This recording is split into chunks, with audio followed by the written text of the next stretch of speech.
supercar. With beauty and grace, as swift as can be, watch it flying through the air. It travels in space or under the sea, and it can journey anywhere. Supercar, supercar. It travels on land or roams the skies, through the heavens' stormy rage. It's Mercury manned and everyone cries, it's the marvel of the age. Supercar, supercar, supercar!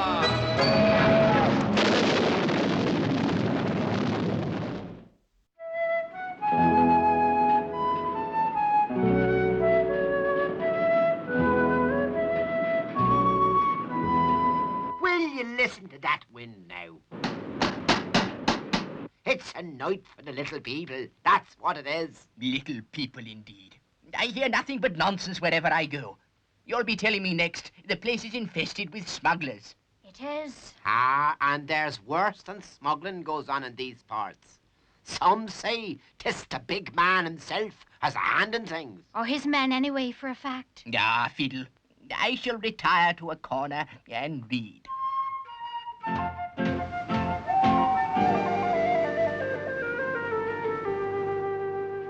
Why do we have to spend our time in this old governor? Nonsense. Ireland's a fine country, quiet and peaceful. You've found it profitable so far, haven't you? What, smuggling? Nah, not my line at all, Gov. I'm an artist. Explosives, breaking and entering. Not smuggling. That's amateur stuff. Oh, for Pete's sake, let's get inside before I catch pneumonia.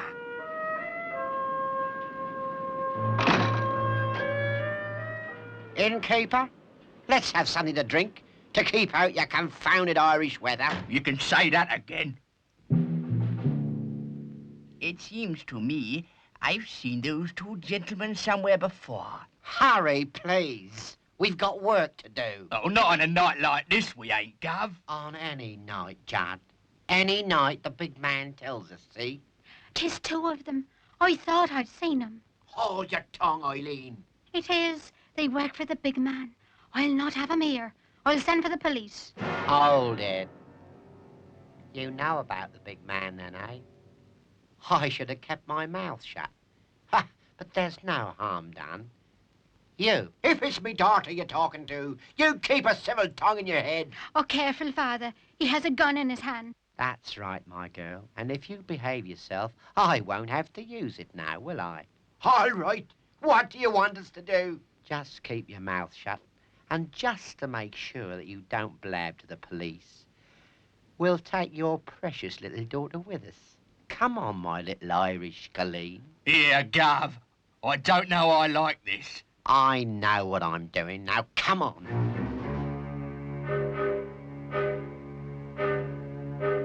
By Jove. It's Harper and Judd. Now, remember, if you want to see your little daughter again, alive, don't go to the police. Oh, dear, oh, dear. I must contact Mike immediately. Did you hear that, sir? What am I going to do about my little Eileen? What am I going to do? I would not distress myself unduly if I were you. If you will be patient for a few hours, I will telephone a friend of mine. He can get here quite quickly. His name is Mike Mercury. Charging 2, 13,000, 15,000. Interlock on. Hold it, Mike. Just a minute. Come on, Professor. Fire 2. Take it easy, Mike. Come on, let's get going. It sounds as if Beaker needs our help kind of urgently. Okay, Mike. Roof doors opening. Roger, give me full boost.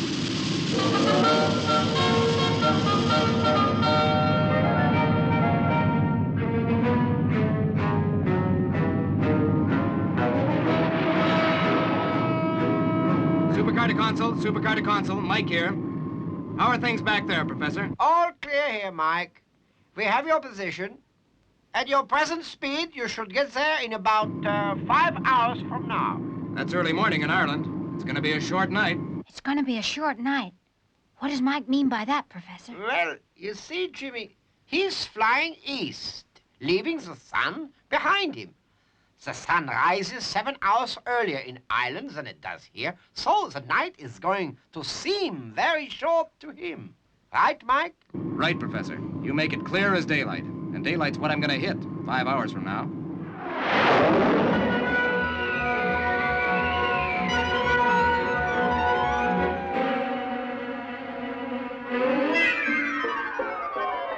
Now, you were saying that your daughter... The doctor here thinks he knew the two that took her away with them. I believe, Mike, they were, Harper and Judd. Harper and Judd, eh? I'd like to get my hands on those two again. But the first thing we have to do is find where they are. I hope you spent a comfortable night, Eileen. I did not. The place is a pigsty, and it's Miss O'Farrell to you. I beg your pardon. I'm sure if you find it inconvenient... It's more than sorry you'll be when me father gets his hands to you. He's a terrible temper with him, and serve you right, too. There's many a pound I'd pay to get me hands on the pair of them. But they come and go as they please, and there's nothing I can do while leaving me poor Eileen a prisoner. You don't know where their hideout is? I daren't follow them, sir. And this is a terrible hard place to move about in at night anyway. What do you think, Doc? Shall we try our old trick? I don't see why not. It's worked before. And our friend Judd would steal anything, I'd say, wouldn't you? Ah, precisely. We will await their next visit to the village and prepare our trap. With that as bait. Sorry we've got to lock you in again, my dear Miss O'Farrell. We have to go to the village, and you'll have to stay safe here. Yeah. Sorry, miss. Oh, go, the both of you. I can do without your company. Poor father. He'll be worried, and he'll not be able to do a thing about me. That's a strange thing you have there, sir. And you say you can follow them with that wherever they go? That's about it. Dr. Beaker will listen in on the other set over there. That is, if they take the bait. Right. And keep your thieving hands to yourself this time, Judd. We only need supplies. Got to keep me hand in, Gov. Stealing things is more of a habit like with me. It's a habit you could well do without. Come on. You again. You'll what, Mr. O'Farrell? We still have your little Eileen, remember? We want food. Now, here's a list. And anything special you'd like your little daughter to have, put that in too. We want to look after her, don't we?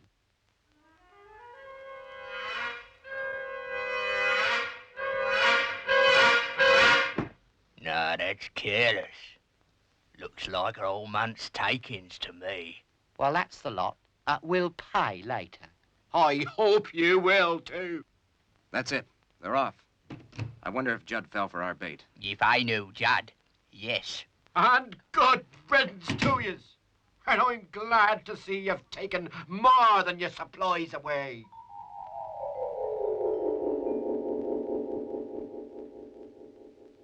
How's it coming, Doc?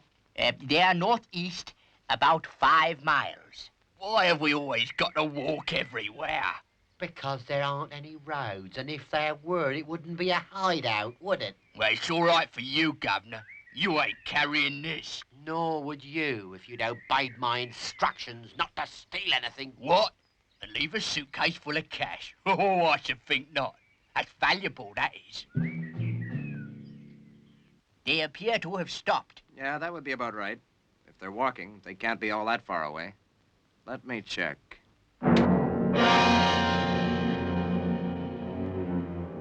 I hope you've been all right, my dear. It's no thanks to you if I have. What's that? Oh, just something I picked up, you might say, miss. From your father's bar. What is it? Money. Full of £1 notes, that is. Must be more than 500 quid there. Isn't that the likely thing now? As if my father would have a case with £500 in it. And even if he had, do you think he'd leave it out for the likes of you to take? Listen. I thought I heard something. I make that 986 5,500. Yeah, that's 5.5 miles northeast of here, then. That is correct. But this portable set is not very accurate, you know. It's a pity. This could be a difficult place to search, even with Supercar. It's talking, Gov. It's these little people they all talk about round here. I swear it is. Be quiet, you fool. I know those voices. Stone the crows. Now listen, Judd. That suitcase was a trap, see? It's a radio. Hear everything we say. So, we'll turn it to our advantage and tell them everything we want them to know. Can't you get it a bit more accurate than that, Dr. Beaker? It would help. Yeah, I'll try again. Oh, hello, it's on talk. It must have been switched on by accident. Oh, I hope they haven't heard us. I doubt it. If they did, they probably thought it was... Shh. Listen. Well, tonight's the night. The helicopter comes, isn't it, Judd? That's right, Governor. You go out and put the landing lights on, then. We don't want the pilot to miss the spot, do we, Judd? Evidently, they didn't overhear us, Doc. Or they wouldn't have been so obliging as to tell us they were laying out landing lights. Yes, most useful, I'd say. Will you wait till nightfall, then, Mike? Yeah, I sure will. Why should I waste time searching around now when I can spot them in a couple of minutes by the landing lights? I'll bring Supercar right down at their front door. That's it, Judd. Put them nice and close together. We want Mike Mercury to make a nice, accurate landing, don't we? On top of that. Exactly, my dear Judd. On top of that. Until tonight, then, Mike Mercury.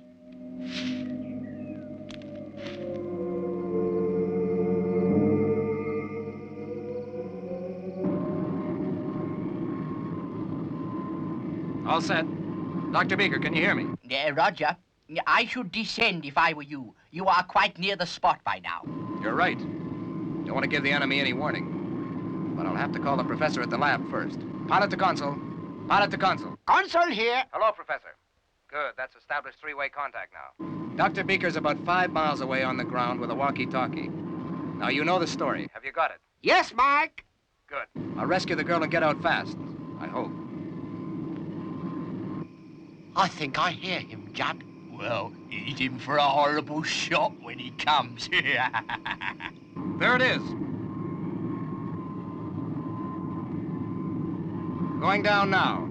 Keep in contact all the time. Beaker, Professor? Yes, Mike? Right, Mike. We are with you. Here goes, then.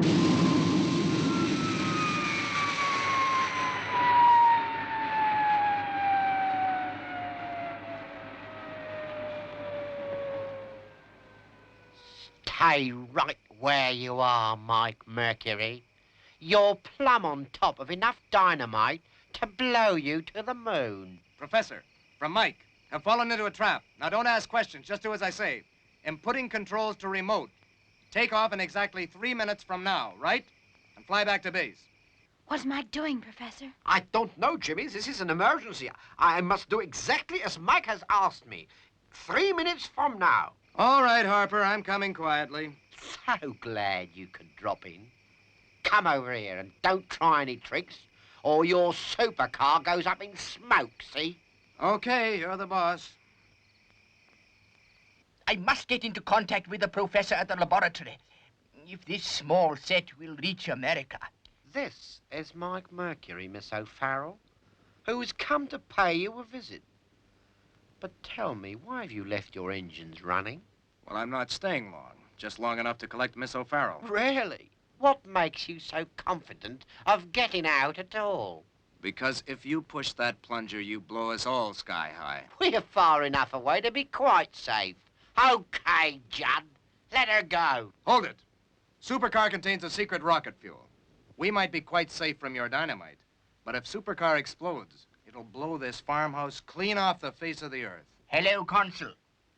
Beaker calling on 28.6 megacycles. How now? Hello, Beaker. This is better. Strength 5. Professor, I have lost contact with Mike. He is in difficulty, I'm sure. We know, Doctor. We are taking Supercar off without him in 1 minute from now. Roger. I'll approach hideout on foot. I shall take the radio with me.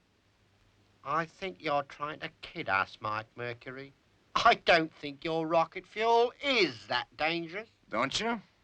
No, I don't. Well, there's one way to find out.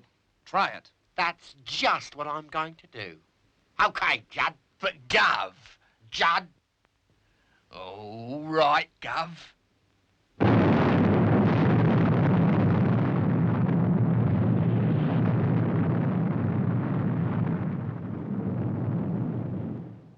Well, Mr. Mercury, we're still here, aren't we? But your supercar isn't.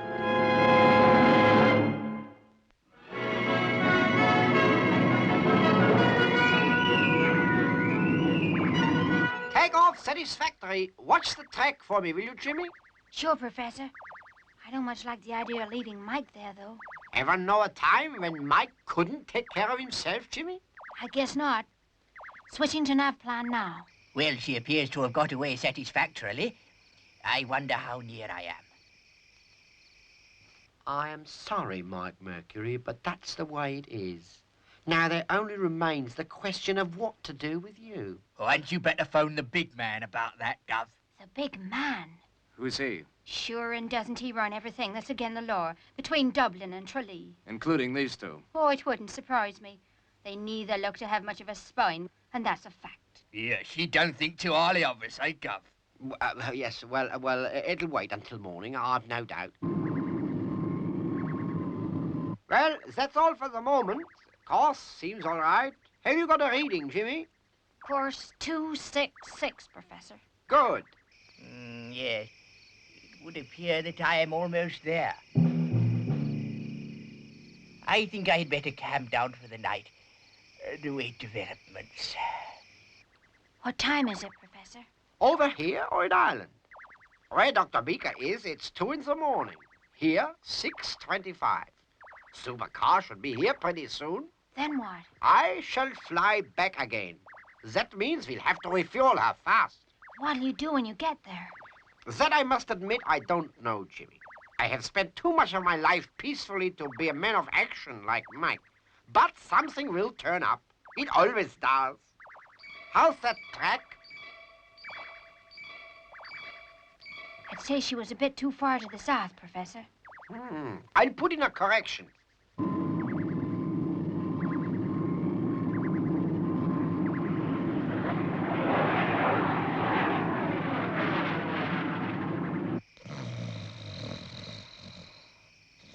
$2:30. Supercar ought to be there by now. Is that supercar I can hear now, Professor? Quite right, Jimmy. I'm opening the roof doors now.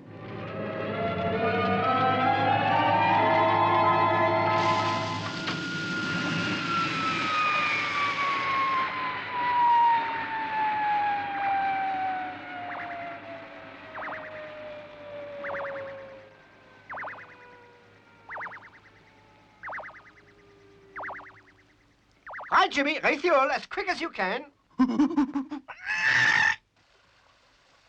Half full already.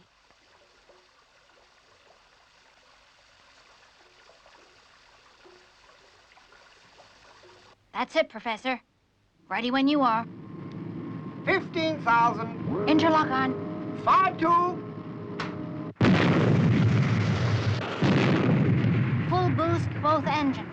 Haven't you forgotten something, Jimmy? Sorry, Professor. Roof doors opening. Good boy. Now give me full boost with both engines. Supercar to Beaker. Supercar to Beaker.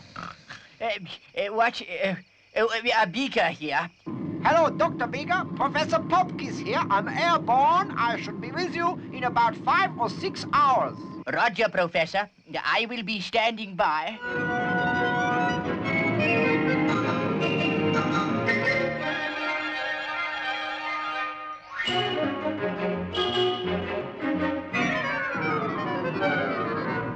Hello, Beaker. Is anything happening yet? It's still dark where I am. but I should be with you soon. No sign of movement yet. Yes, boss. Harper here. Bad news, I'm afraid. The hideout in Ballion Bog has been discovered. Discovered, you say? Harper, that's careless. But we have them prisoner. Prisoner, you say, Harper? Now that's a different matter entirely. And what's easier? Blow the place up. Blow it up? But, boss...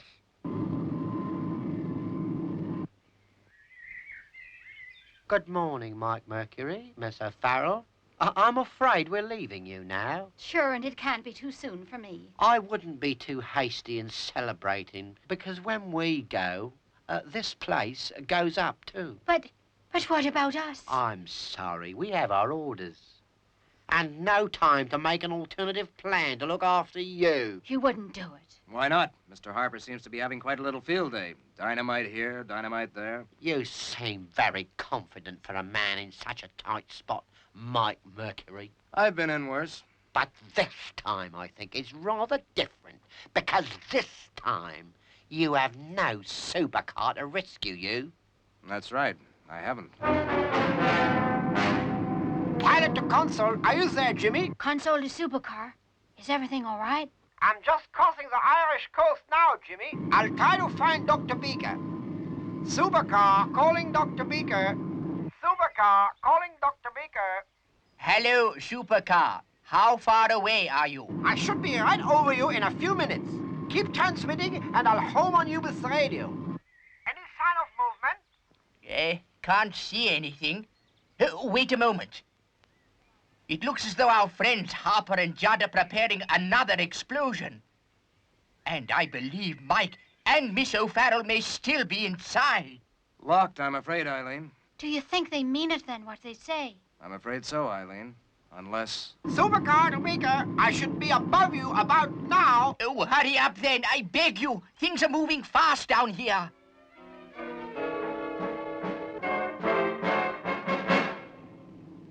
Can you hear anything, Governor? It can't be. Not supercar. We destroyed it.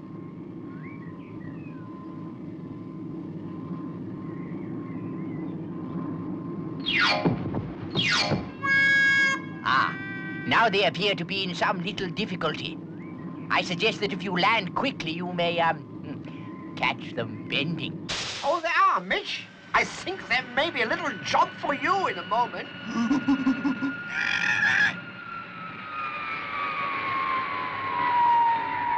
Here, Gov.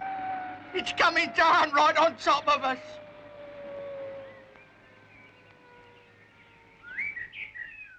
Eileen, do you hear that? Supercar's engines. The professor has made it. Oh, it's glad I am to hear you say it, Mike. Don't let our friends get away. I'm going to find Mike and Aileen.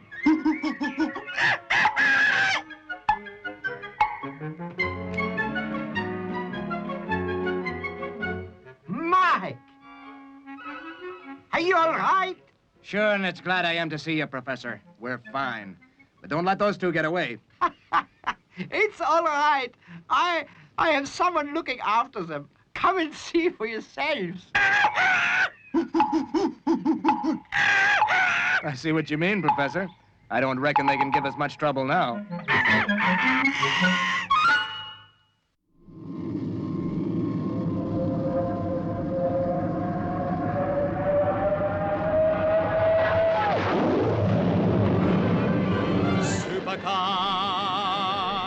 Supercar,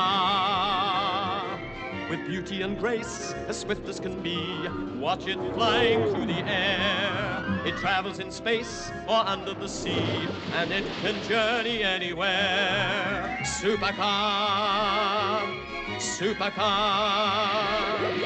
It travels on land or roams the skies, through the heavens' stormy rage. It's Mercury manned and everyone cries, it's the marvel of the age. Supercar, supercar, supercar!